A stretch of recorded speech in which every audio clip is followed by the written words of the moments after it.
Merci, lisons la Bible.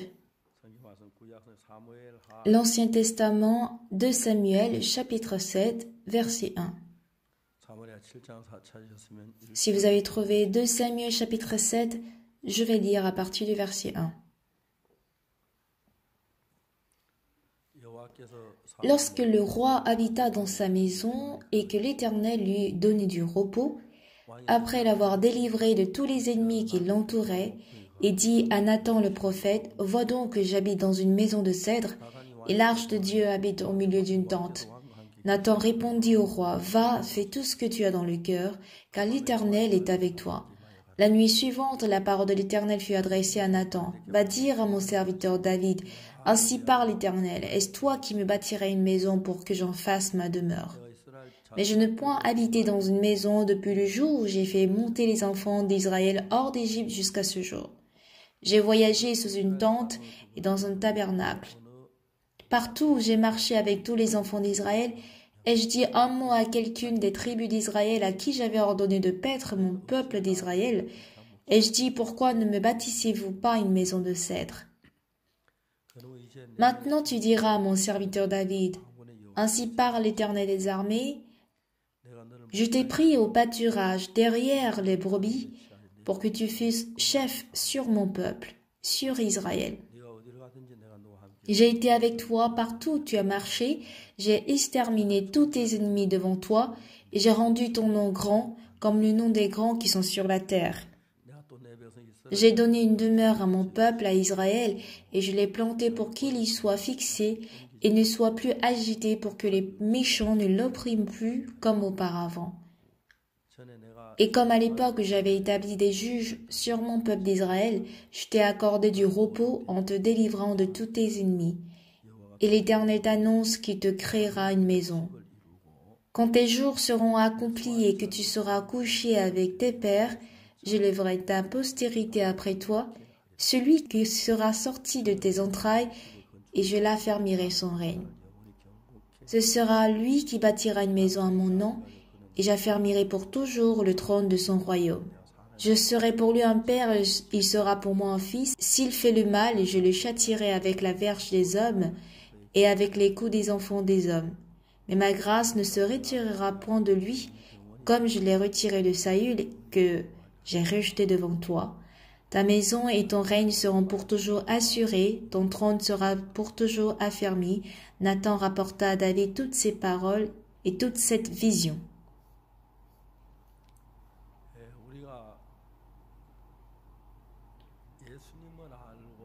Si nous connaissons Jésus-Christ et que nous nous mettons à lire la Bible, Dieu nous permet d'être en communion avec lui au travers la Bible. Et cela est très, très beau.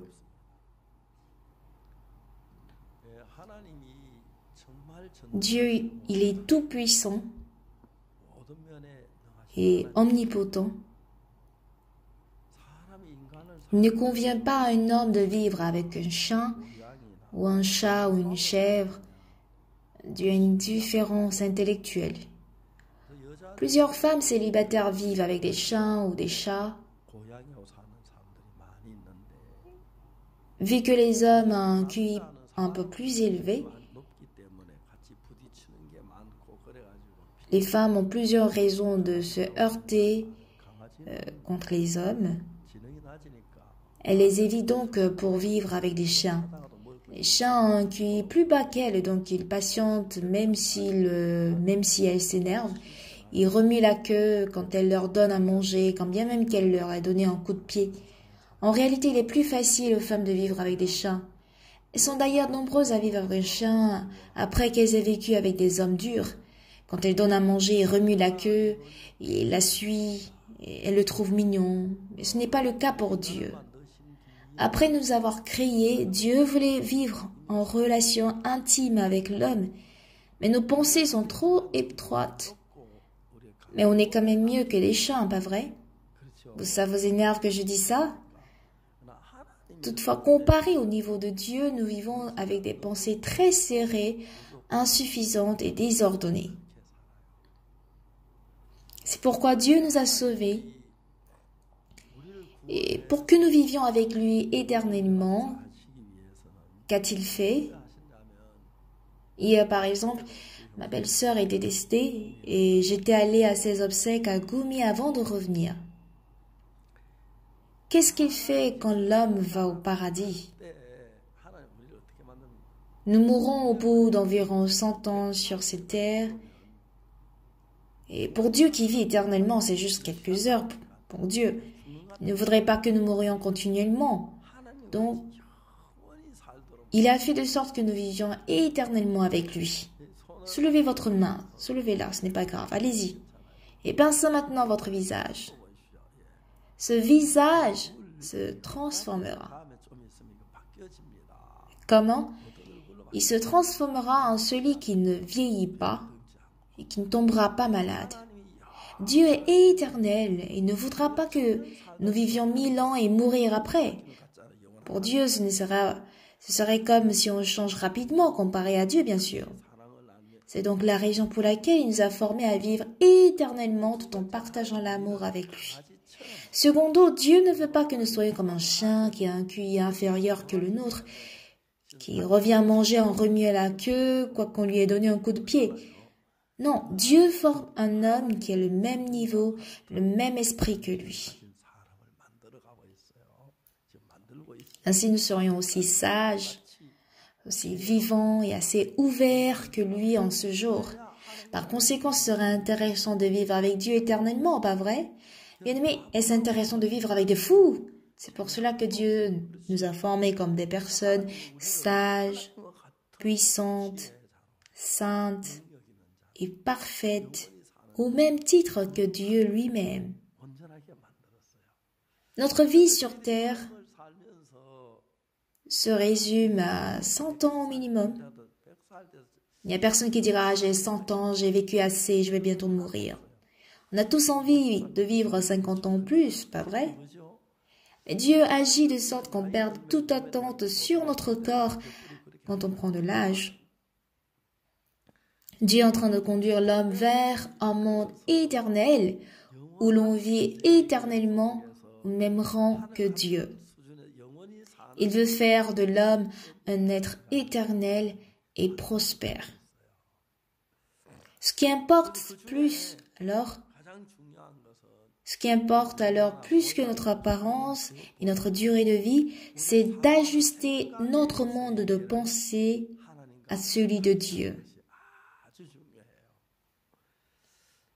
J'ai lu la Bible depuis Genèse, Exode, Lévitique, Nombre, Deutéronome, Josué, ainsi de suite. Au départ, je ne savais pas. Mais en lisant la Bible, parfois, il y a des paroles qui me surviennent en tête subitement, une à une. À titre d'exemple, Jacob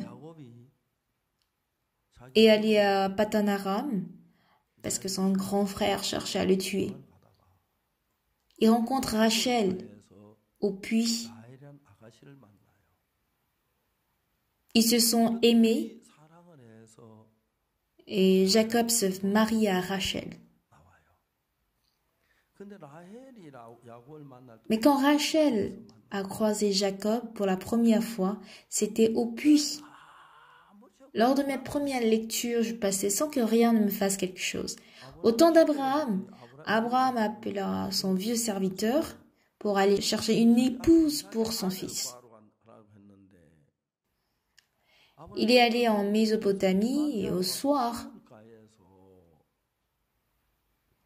s'il dit à une jeune demoiselle qui puisait de l'eau, « Laisse-moi boire, je te prie, un peu d'eau. » Et qu'elle répond, « Bois, mon Seigneur, je donnerai aussi à boire à tes chameaux. » Le serviteur a prié qu'elle sera la belle-fille de son maître. Effectivement, quand il a dit « Laisse-moi boire, je te prie, un peu d'eau », elle a répondu « Bois, mon Seigneur. » Puis elle ajoute « Je puiserai aussi pour tes chameaux jusqu'à ce qu'ils aient assez bu. » Les chameaux étaient au nombre de 10 et un chameau boit une grosse quantité d'eau, vous comprenez? Combien de chameaux? J'ai dit. C'est ainsi que Rebecca fut la femme d'Isaac. Donc, lorsque j'ai lu la Bible, je me suis juste dit, ah d'accord. Moïse était le fils de la princesse en Égypte, et un jour il s'enfuit de l'Égypte. Au puits de Madian, il rencontre une femme bergère appelée Rebecca. Pendant que les autres bergers chassaient cette femme, Moïse avait apparu pour l'aider et lui donner à boire, et donner à boire à ses troupeaux. Une fois rentré à la maison, le père demande à sa fille, « Comment se fait-il que tu sois rentrée aussi tôt ?» Elle répond, « J'ai rencontré un Égyptien qui a sauvé notre troupeau en leur donnant à boire. C'est ce qui m'a permis d'arriver tôt. » Et le père lui dit, « Pourquoi as-tu laissé partir celui qu'on doit remercier?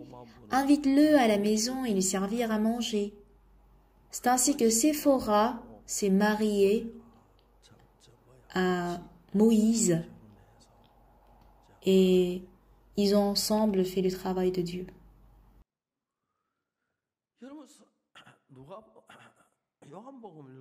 Bien-aimé, en lisant le livre de Jean, Jésus a rencontré la femme samaritaine au puits de Samarie.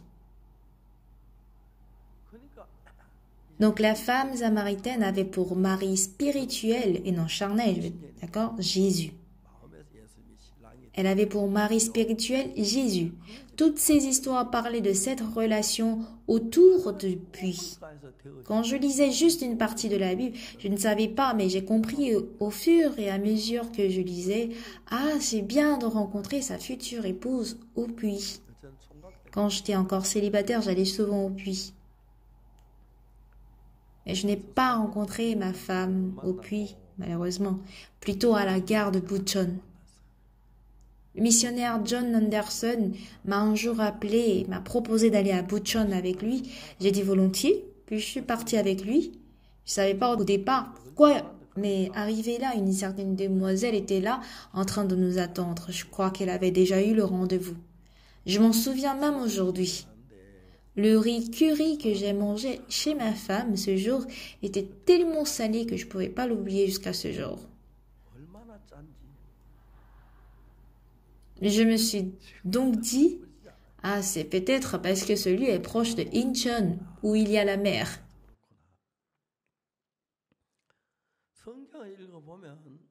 Lorsqu'on lit la Bible, il y a des parties qui sont reliées l'une vers l'autre et on peut voir le cœur précis de Dieu. Donc, bien-aimés, ne lisons pas la Bible juste comme ça. Si nous nous rapprochons de la Bible, on parvient à connaître le cœur de Dieu. Et mon cœur devient un avec celui de Dieu. Au départ, on ne sait pas grand-chose, mais quand on unit notre cœur à celui de Dieu, Dieu se rapproche aussi de nous.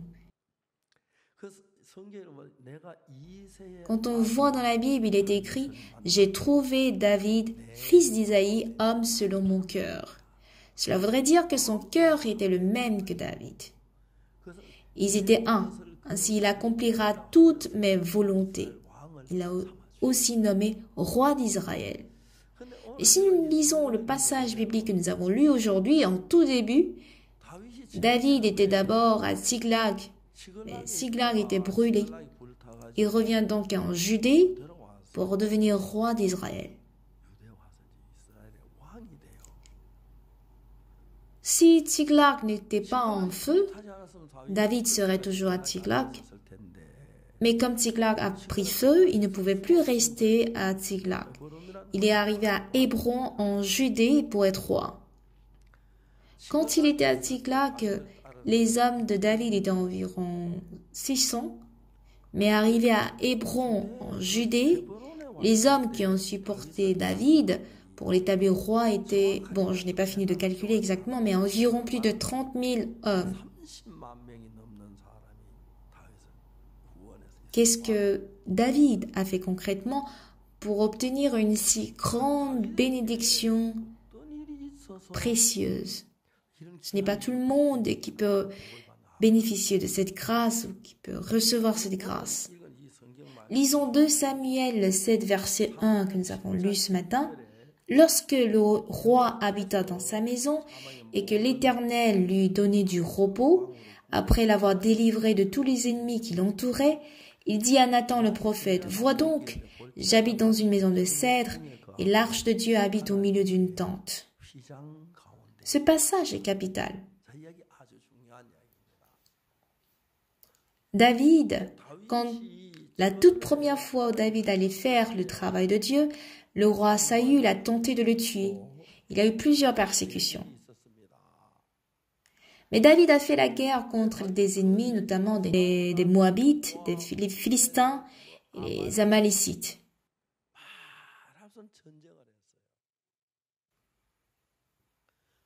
Par la grâce de Dieu, il a vaincu tous ses adversaires et s'est reposé dans le palais. Si nous étions à sa place, on pourrait se dire « Ah, je n'ai pas veillé sur ma famille parce qu'on était occupé par la guerre. Vais-je proposer de dîner avec tous les membres de famille pour profiter pour les saluer? Ou que j'organise une fête pour mes soldats qui ont tant travaillé pendant la guerre? Ou vais-je récompenser mes serviteurs qui le méritent et nommer des ministres? » Il aurait pu penser à cela. Mais David n'a pas du tout pensé à ça. Qu'est-ce qu'il dit au prophète Nathan? « Vois donc, j'habite dans une maison de cèdre. » Vous savez, la cèdre, c'est un bois de très bonne qualité. Elle ne dépérit pas. Si vous allez par exemple au Japon, ils ont planté beaucoup de cèdres. Et si au Japon vous construisez votre maison avec de cèdres, vous payez beaucoup d'impôts. C'est tellement cher que vous ne pouvez pas supporter ces impôts. Alors, il est roi, je suis un roi qui habite dans une maison de cèdres. Et l'arche de Dieu habite au milieu d'une tente, dans le tabernacle. Donc David dit, « Vois donc, j'habite dans une maison de cèdre et l'arche de Dieu habite au milieu d'une tente. » Qu'est-ce que cela voudrait dire? Je suis devenu roi par la grâce de Dieu. La maison de Dieu doit être meilleure que la mienne. Donc, construisons le temple de Jérusalem. Ce cœur a surgi dans le cœur de David. Bien-aimé, quand Salomon a construit le temple de Jérusalem, cela date de 480 ans après que les enfants d'Israël furent sortis d'Égypte. C'est après 480 ans qu'ils se sont mis à construire le temple de Jérusalem. Ils avaient l'habitude de porter l'arche, de construire une tente, et mettre l'arche dans la tente, et même arriver à Canaan. L'arche de Dieu était toujours dans la tente. Voilà pourquoi David dit, « Moi, j'habite dans une maison de cèdre et l'arche de Dieu habite au milieu d'une tente. » Et voilà pourquoi David avait cette envie de construire le temple de Jérusalem. Alors David lisait le cœur de Dieu. En 2001, j'ai créé la chorale Gracias. À l'époque où j'ai créé la chorale, j'ai lu la presse Chosun. Il y avait un article où il y avait un grand trio de piano. C'est un trio de piano, violon et violoncelle. Et par an, il y a la compagnie SK qui soutenait ces 3 personnes avec plus de 500 000 $. Mais ils ont fini par se dissoudre parce qu'ils ne s'entendaient plus. Alors ce journaliste de la partie culture de la presse Chosun avait rédigé un article qui déplorait la division de ce fameux trio piano. En lisant cet article, à quoi j'ai pensé? C'était le tout début de notre chorale. Si 3 personnes ne peuvent pas s'entendre et qu'ils sont divisés, dans la chorale, on est des dizaines.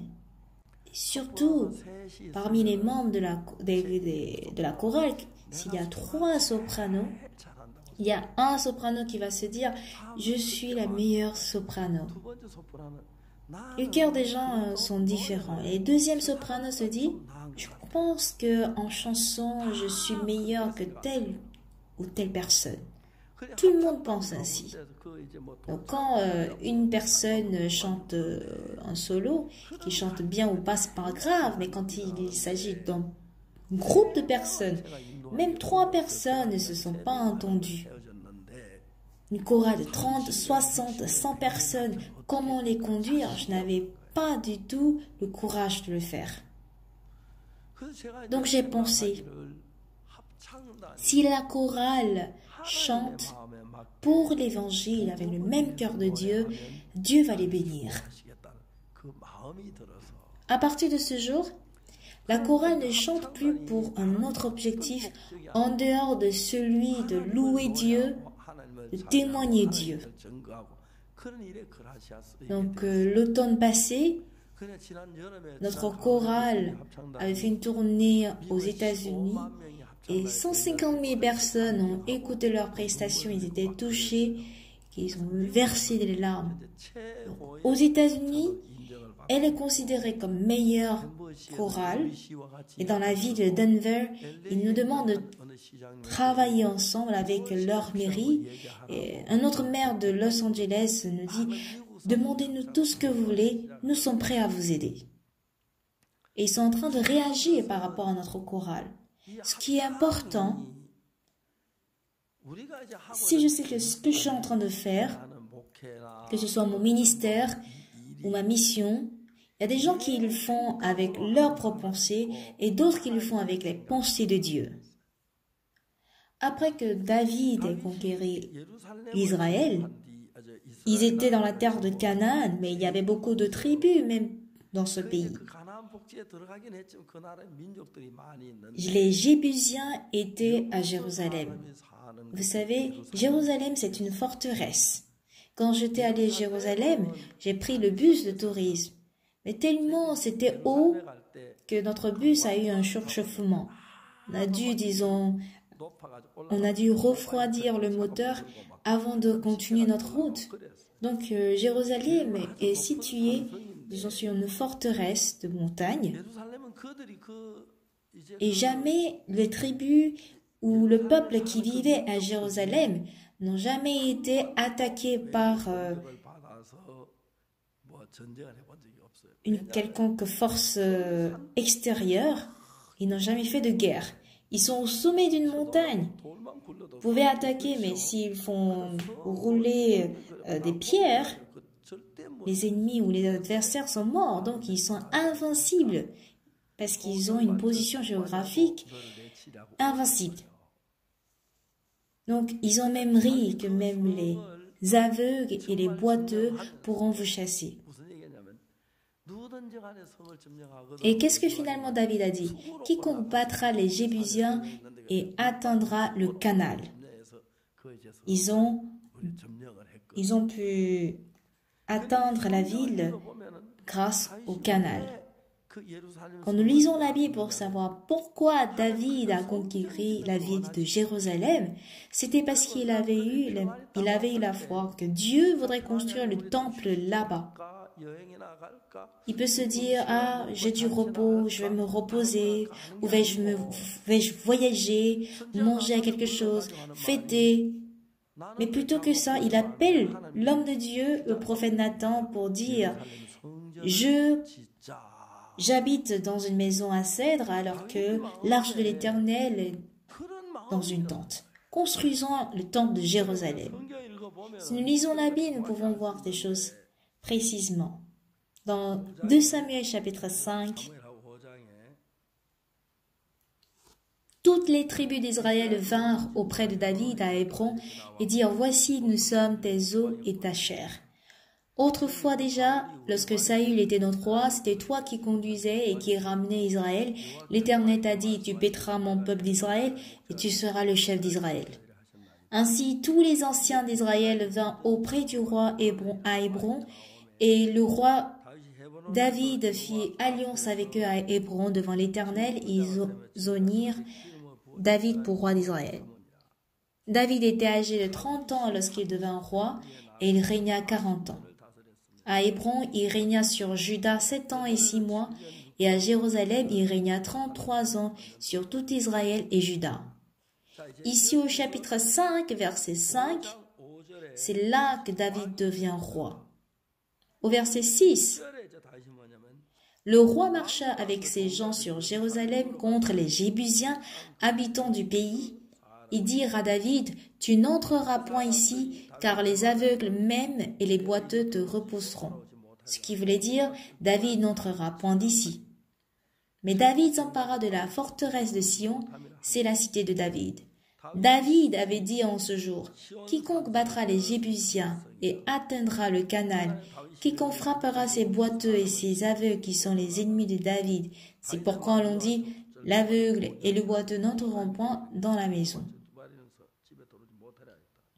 Ici, dans 2 Samuel, chapitre 5, 1 à 8,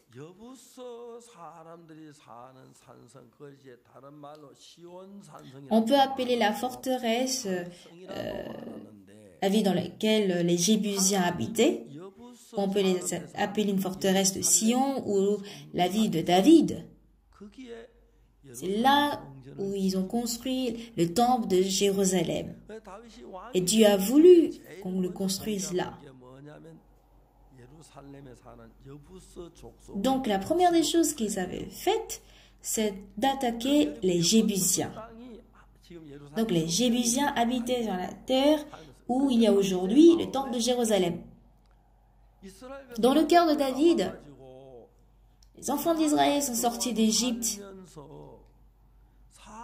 et ça fait déjà 480 ans qu'ils sont sortis. Et c'est là que Salomon a construit le temple de Jérusalem. Ils ont passé 40 ans dans les déserts et 440 ans, ils étaient dans la terre de Canaan, sans temple de Jérusalem. Et ils étaient dans des tentes. Et quand ils étaient en difficulté, ils cherchaient Dieu. Et quand Dieu chasse les adversaires, ils sont encore en paix et ils adoraient des idoles, d'autres dieux. Ils vivaient comme ça.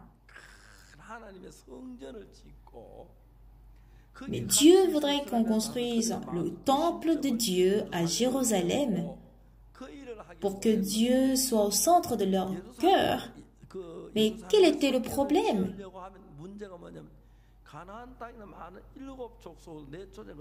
Chasser les 7 tribus qui étaient à la terre Canaan n'était pas possible. Donc, la première des choses que le roi David a faites, c'était d'attaquer les Jébusiens. Sachant le cœur de Dieu, il savait que Dieu voulait construire le temple de Jérusalem. Donc, construire le temple de Jérusalem, chasser les Jébusiens qui étaient sur cette forteresse, était la volonté de Dieu. Donc, il faut d'abord s'acquérir de cette terre. Vous comprenez?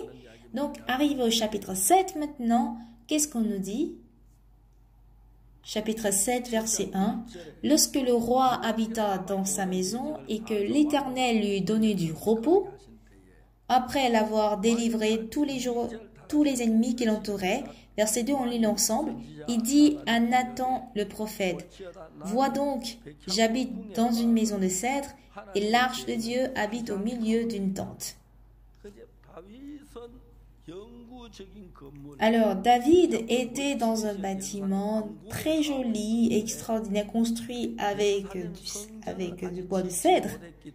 Mais le temple de Jérusalem n'a pas été construit. Du coup, l'arche de Dieu était dans une tente, dans le tabernacle. Ça veut dire en d'autres termes, je compte construire le temple de Jérusalem. Vous comprenez? Donc, nous menons une même vie. Après mon salut, à quoi j'ai pensé? J'ai pensé à l'Évangile. Après mon pardon de péché, je lisais la Bible et au cours de ma lecture, il y a plusieurs passages qui parlent du pardon de mes péchés. La première des choses que j'ai comprises, c'était le passage de Lévitique 4 qui parle de l'expiation, des sacrifices de l'expiation. C'est un livre qui m'a beaucoup aidé à recevoir le pardon de mes péchés. Ensuite, les sacrifices expiatoires dans le livre des Hébreux. Puis l'histoire de la prophétie de Jésus qui apparaît dans le livre d'Ésaïe. Ces livres prophétiques, j'ai lu ces passages. Plusieurs pasteurs en Corée ne lisent pas la Bible. Et j'ai compris que c'est pour cette raison qu'ils vont dans l'erreur. Surtout dans les églises de sabbat, ils mettent l'accent sur le sabbat qui commence au soir de vendredi jusqu'au soir de samedi. Or, la Bible dit que la loi n'est qu'une ombre des choses à venir, des biens à venir, et non l'exacte représentation. Donc la loi qui nous dit d'observer le jour de sabbat ne veut pas dire d'observer le sabbat en réalité, mais ce n'est qu'une ombre des biens à venir, c'est-à-dire Jésus. Le sabbat commence le soir du vendredi, et quand le soleil se couche, tous les Juifs sont censés se reposer. On ne doit pas porter des charges. On ne doit pas travailler. Tout le monde se repose. On ne doit même pas, porter des lourds fardeaux, pas beaucoup marcher. Alors que les esclaves en Israël, je ne sais pas comment ça se passait exactement, mais ils chargeaient de lourds fardeaux des jours et des jours. Et ce jour-là, coucher du soleil vendredi, ils doivent se débarrasser de tout ça. Pourquoi Dieu nous a demandé d'observer ce jour de sabbat? Matthieu dans le livre de Matthieu, Jésus a dit ceci. Venez à moi, vous tous qui êtes fatigués et chargés. Je vous donnerai du repos. Je vous donnerai du repos signifie quoi? Je vous donnerai du sabbat. Vous comprenez? Alors, dans l'Ancien Testament, au jour de sabbat, vous avez de lourds fardeaux, mais vous vous en débarrassez au coucher du soleil le vendredi. C'est de cette même manière que, arrivé à Jésus, vous vous débarrassez de toute votre charge de péché. C'est justement pour expliquer cela que Dieu nous a enseigné le sabbat. Alors la loi est une ombre des biens à venir et non l'exacte représentation des choses. Donc dans Colossiens chapitre 2, il nous dit quoi? Chapitre 2, verset 16. Que personne donc ne vous juge au sujet du manger ou du boire, ou au sujet d'une fête, d'une nouvelle lune, ou des sabbats. C'était l'ombre des choses à venir. Vous comprenez? L'ombre des choses à venir. Le vrai, c'est Christ. Du coup, à travers le jour de sabbat, on comprend la notion du repos. Ainsi, en face de Jésus-Christ, le jour de sabbat nous enseigne comment nous pouvons être débarrassés des charges de tous les péchés. Vous comprenez? Donc Jésus dit, venez à moi, vous tous qui êtes chargés et fatigués, je vous donnerai du repos. La femme d'adultère a été flagrant délit, mais grâce à Jésus, elle a reçu le repos ou pas? Elle a reçu. Donc, tout ce qui apparaît dans l'Ancien Testament sont ombres de Jésus-Christ. Il viendra pour nous affranchir de tous ces péchés. On aura du repos vis-à-vis de nos péchés.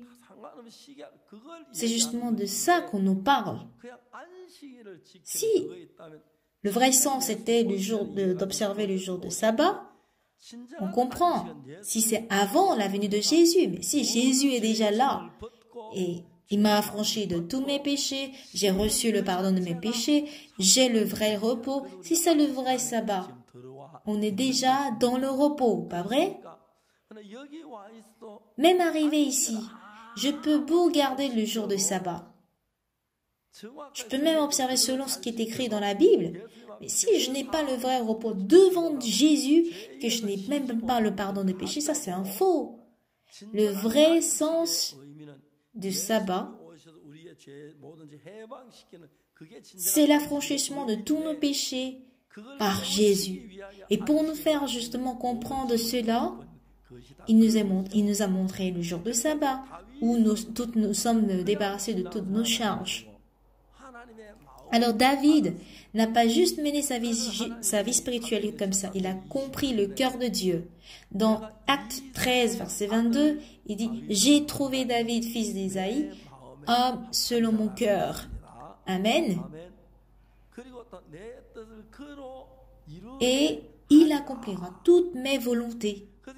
Alors bien-aimés, quand nous recevons le salut, on est devenu un même cœur avec Jésus. Nous lisons la parole du Seigneur et quand nous échangeons avec le Seigneur, il y a une différence entre mes pensées et les pensées donc par la Bible. Ah, ça c'est erroné et j'arrive à ranger mon cœur pour plonger dans la parole de la Bible, pour être un avec Jésus. Vous comprenez? Après le pardon de mes péchés, j'étais à Gyeongbuk Sonsan. Il me dit, les pasteurs ici ne comprennent pas grand-chose sur le pardon des péchés. C'est peut-être parce qu'on est dans un village. Si on va en ville comme Daegu par exemple, je pensais qu'ils allaient tous parler du pardon des péchés.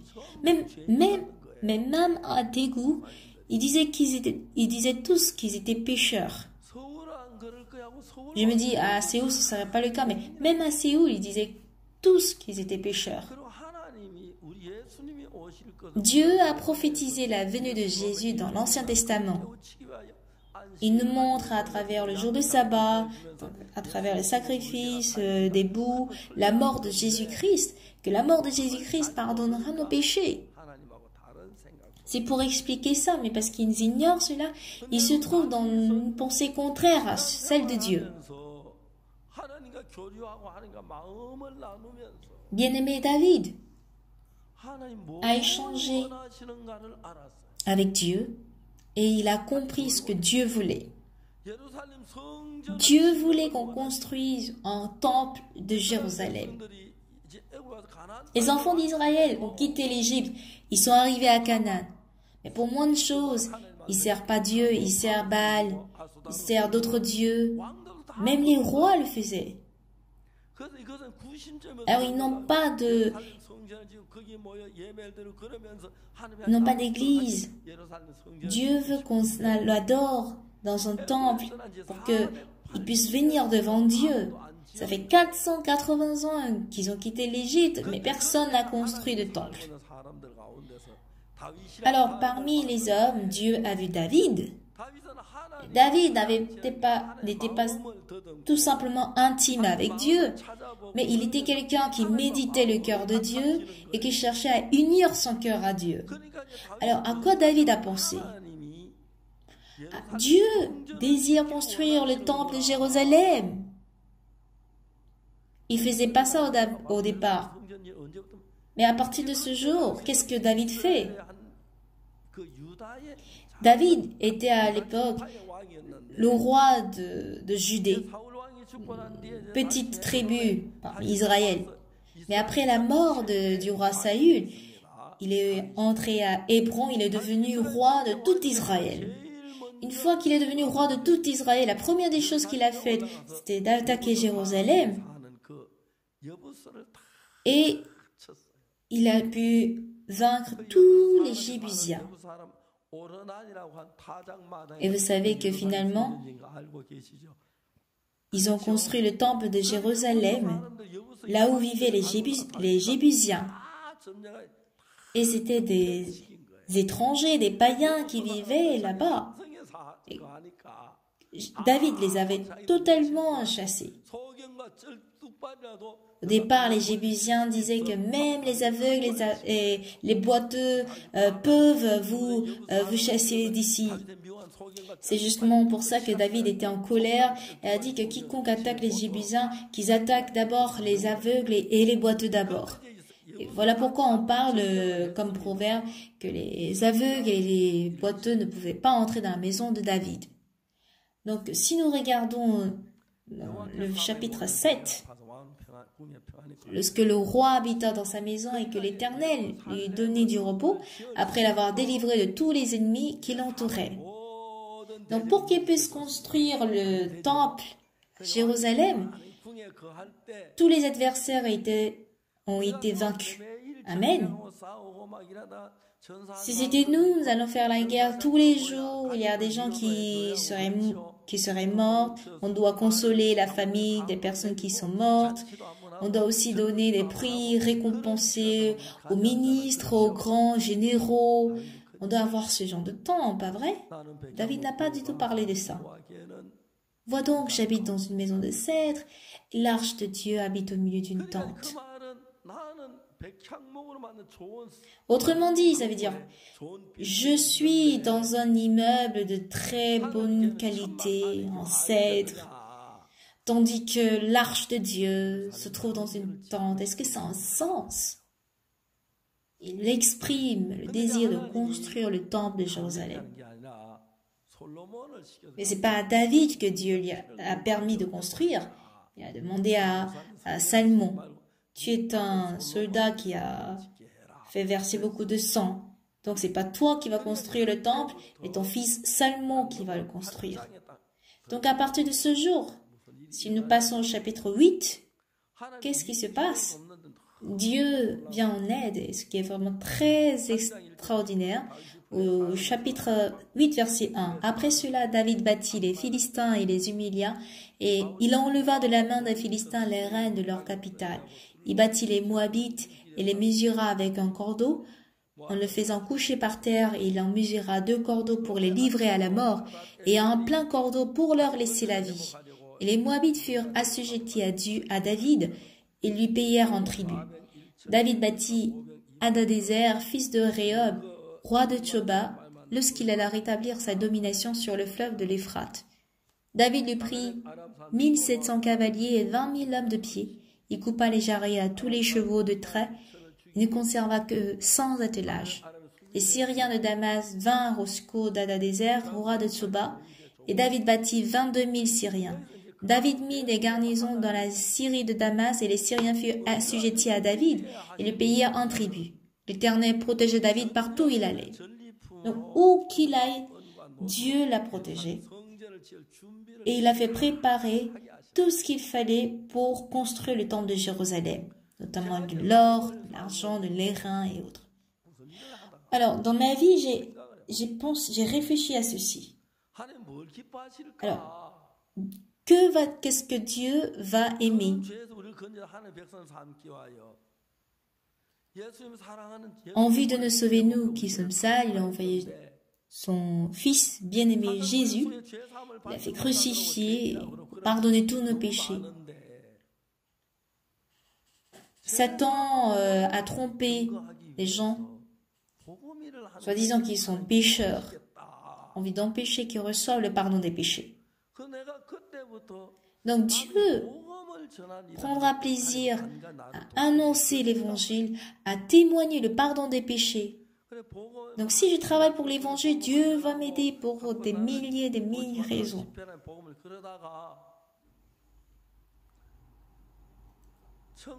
Et j'allais de pays en pays, de ville en ville pour prêcher l'évangile. D'abord, on a commencé par l'école de dimanche.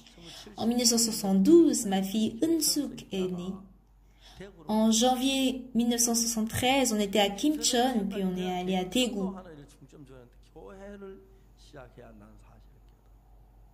À Kimcheon, on se concentrait sur des évangélisations personnelles, mais arrivé à Daegu, on a compris qu'on devait commencer une église. Bon, Je sais ce qui se passe dans les églises presbytériennes ou évangéliques, mais je ne savais pas comment faire dans une église où on est sauvé. Arrivé à Daegu, une église où les frères qui sont sauvés sont réunis. On a réuni les frères et sœurs qui sont nés de nouveau pour que le Saint-Esprit de Dieu puisse travailler. Mais au départ, il n'y avait pas eu de difficulté. Mais quand on a commencé, disons, l'église proprement dit, il y a des frères qui sont tombés dans les épreuves, il y a beaucoup de difficultés. Donc notre objectif principal dans notre église, c'était d'annoncer cet évangile du salut et du pardon des péchés par le sang de Jésus. C'est pourquoi on a publié des livres, on a fait des séminaires, on a commencé l'école de mission et on a envoyé des missionnaires à l'étranger. C'est ainsi que notre église est devenue une grande mission dans le monde. En 2017, on a commencé CLF aux États-Unis. 700 pasteurs nous ont rejoints en écoutant l'évangile. Ils étaient étonnés. Aux États-Unis, il y a beaucoup de pasteurs qui cherchent à nous aider. En 2018, on a eu 1150 pasteurs à Hong Kong réunis. Et quand on a tenu des séminaires, ces pasteurs étaient surpris. Par CLF, jusqu'aujourd'hui, 150 000 pasteurs ont reçu le salut et ont reçu le pardon des péchés. Ils travaillent tous avec nous. Lors de la dernière croisade biblique, il y a eu plusieurs pasteurs qui sont venus ici. Et on les forme. Parfois 1 mois, parfois 2 mois, ils sont formés. Et quand ils rentrent, ils réunissent les membres de leur église pour des séminaires. En Mexique également, j'ai passé quelques jours à prêcher l'évangile. Il y avait 700 pasteurs réunis. Et j'ai vu clairement comment ils étaient contents d'écouter la parole de Dieu.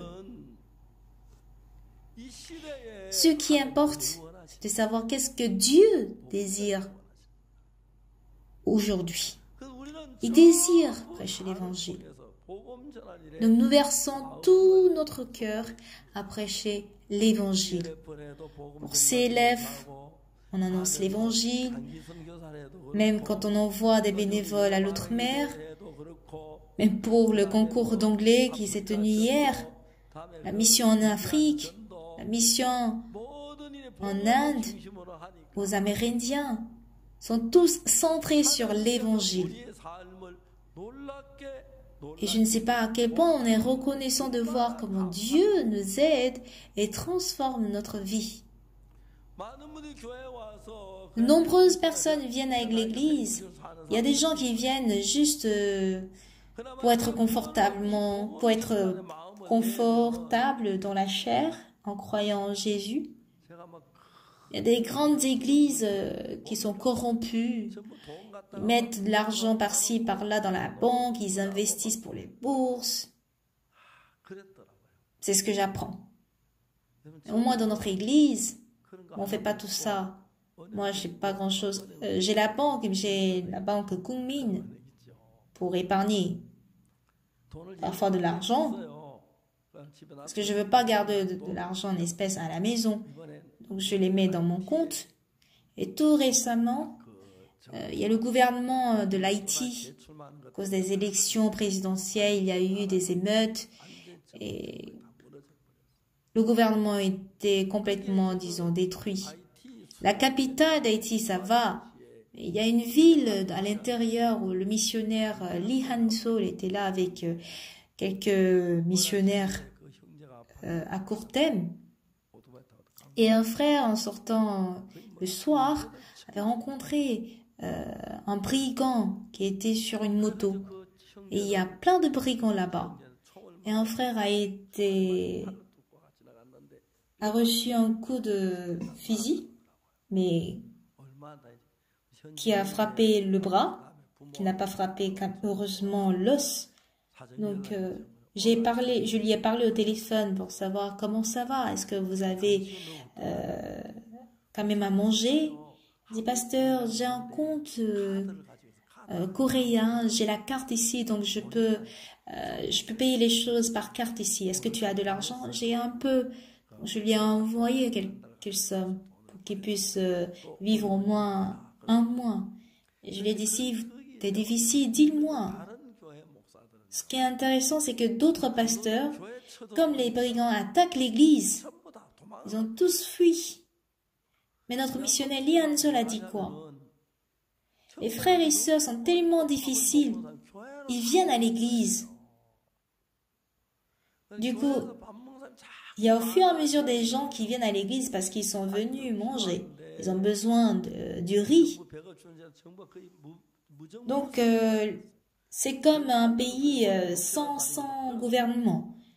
Même les policiers volent.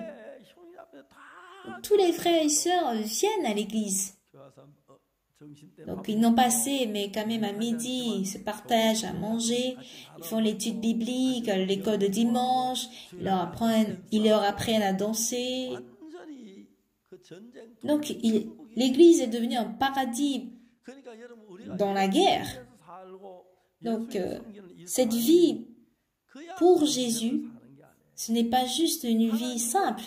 Quand on vit pour Dieu, Dieu nous aide. Si notre cœur est centré sur acheter un appartement ou centré sur l'éducation des enfants, comment gagner beaucoup de l'argent, ne laissez pas votre cible là. Quand vous vivez pour l'évangile de Jésus, Jésus vous aide pour 1000 et 10 000 raisons. Alors, dans le cœur de David, il a su la volonté de Dieu. Il a su que Dieu désire construire le temple de Jérusalem. Il a réuni donc les enfants d'Israël autour du temple de Dieu. Et voici ce que Dieu comptait faire. Celui qui a su le cœur de Dieu, c'était David. Dieu a choisi Samson, mais ça n'a pas marché. Il a établi Saül comme roi, ça n'a pas marché. Saül était mort, Samson était mort. Il a établi David, fils d'Isaïe. Il était un homme selon mon cœur. Vous voyez pas que tout ce que Pasteur Oksupak fait, ça marche, n'est-ce pas? C'est étonnant. Oui, c'est très étonnant. Aujourd'hui, je m'en vais en Birmanie. Et j'ai 30 minutes d'audience tenue avec une autorité. Priez beaucoup pour moi, d'accord? Pour qu'en 30 minutes, elle puisse recevoir le salut. Après le salut du roi Eswatini, on ne sait pas à quel point on est unis. Quand les autorités reçoivent le salut, on devient une famille. Je suis occupée si je vais. Il est occupé, mais il m'appelle même à 4 heures du matin. Et le secrétaire du roi d'Eswatini, il meurt de fatigue. Le roi Eswatini, il est très spécial, il aime Dieu, il aime lire.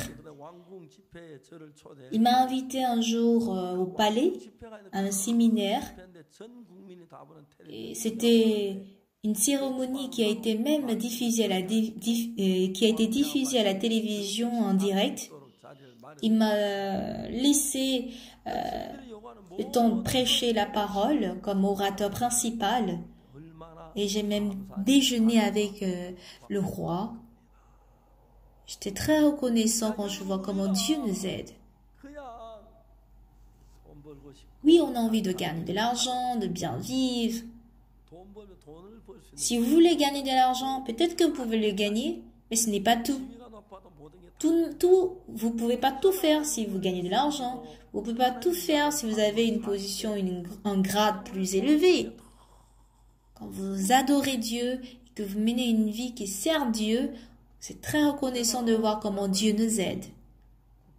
Aujourd'hui, un jour férié de Fidji, nous avons notre ambassadeur de Fidji qui vient dans notre église. Donc, il m'a fait prêcher lors de leur programme. Il m'a dit que vous prêchez 20 minutes, 30 minutes, faites comme vous voulez, alors que j'étais prévu parler seulement pendant 5 minutes. Donc j'ai parlé. Il y avait tellement d'invités venus au jour férié de Fidji. Je ne sais pas à quel point j'étais reconnaissant. Fidji était autrefois une colonie d'Angleterre. Et la reine d'Angleterre avait appelé tous les habitants de Fidji. C'était moi qui avais dominé Fidji, mais je pense à mon avis que Jésus-Christ devrait diriger Fidji. Si vous voulez être dirigé par Jésus, dites-le moi, je vous donnerai l'indépendance. Voici comment Fidji fut indépendant. Donc les Fidjiens, ils ont ce fort ardent désir de vivre pour l'évangile, mais ils ne connaissent pas le vrai évangile. Dieu a permis qu'ils nous rencontrent notre mission, et à travers nous, on voit comment Fidji est couvert par l'évangile, on est très reconnaissant. Dieu nous ouvre des voies que nous ne pouvons pas imaginer autrefois. Quand je me vois, c'est ridicule. Aujourd'hui, vous êtes nés, vous pensez à juste avoir un fils ou une fille et mourir après. Ne vous focalisez pas sur ça. Jusqu'au jour où je me tiendrai devant le Seigneur, Jésus, lui, il est venu pour mourir pour moi. Donc moi, je vivrai pour Jésus. Pour de moins de choses, je vivrai pour l'Évangile. Je servirai le Seigneur. Alors dans ce cas, bien-aimé, vous devenez un avec le cœur de Jésus. Le cœur de Jésus entrera en vous. Et quand vous avez le même cœur que Jésus, quand vous faites le même travail que Jésus, chose qui apprécie du Jésus sera appréciée par vous. Les choses que Jésus déteste, vous allez détester. Vous ne pourriez qu'être béni par lui. Vous comprenez? Au temps de David, il y a eu tant de personnes. Et sachez que David n'était qu'un simple berger. La parole de Dieu dit, j'ai trouvé le fils d'Isaïe, David, un homme selon mon cœur. Alors ça fait 480 ans qu'ils sont sortis d'Égypte. Dieu les a fait sortir d'Égypte, mais ils n'ont pas eu de temple. Et David avait le cœur de Dieu. Ainsi, il a eu le cœur de construire le temple de Jérusalem. Et par David, ils ont pu construire. Néhémie aussi l'a dit plusieurs fois. Il avait dit un jour que la ville de Dieu était en feu. C'est une ville que nous avons, un temple de Jérusalem que nous avons construit difficilement. Un jour, comme Néhémie était un échanson, un chef des chansons, le roi lui dit « Pourquoi as-tu de mauvais visage? Tu n'es pourtant pas malade. » Néhémie était étonné, il a un peu médité Dieu et a dit « Comment n'aurais-je pas de mauvais visage lorsque la ville de Jérusalem, où sont les sépulcres de mes pères, est détruite? Comment ne pourrais-je pas être inquiet ?» La reine aussi était à côté. Donc, le roi a dit « Que demandes-tu? Tu veux reconstruire le temple? Tu veux reconstruire la ville? Quand seras-tu de retour? Que veux-tu que je fasse pour toi? » Chose qu'il ne pouvait même pas imaginer, Dieu l'a fait au travers Néhémie. Le temple de Jérusalem a été détruit. À travers qui Dieu voulait reconstruire ce temple? À travers celui qui souffre du fait que le temple de Jérusalem fut détruit. Donc, on pouvait voir cette beauté du temple de Jérusalem reconstruit grâce à Néhémie. Aujourd'hui, à l'époque où nous nous trouvons, le sang de Jésus-Christ a lavé tous nos péchés. Mais qui va annoncer l'évangile à ceux-là qui sont toujours dans la misère du péché pour qu'ils soient sauvés? À qui est-ce que je dois leur envoyer? Qui est-ce que je dois envoyer à ceux-là? Seigneur, envoie-moi. Donc si nous devenons des ouvriers de Dieu, vous seriez aujourd'hui David de cette époque. Vous seriez serviteur de Dieu, un vrai serviteur de Dieu de ce temps, un serviteur qui va plaire à Dieu et qui sera béni par Dieu.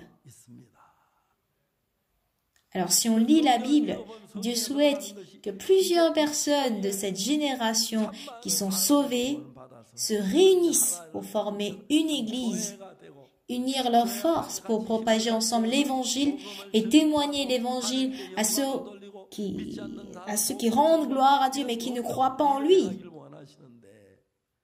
Quand on fait ce genre d'œuvre, on voit comment Dieu permet de vaincre les Jébusiens, prendre tous les butins de guerre afin d'avoir tout pour construire le temple de Jérusalem à travers Salmon. Par contre, nous avons souvent envie de vivre dans le confort, dans l'oisiveté pour notre chair, même après avoir reçu le salut. Notre chair nous conduit toujours vers là. Mais ne soyons pas trompés par cela. Si nous connaissons la volonté de Dieu comme David aujourd'hui, que nous sommes utilisés pour accomplir la volonté de Dieu, construire le temple de Jérusalem et sauver les âmes des gens, je suis persuadée que ce sera une joie incommensurable pour Dieu et que nous serions par conséquent heureux. Amen. Nous allons avoir un temps pour prier.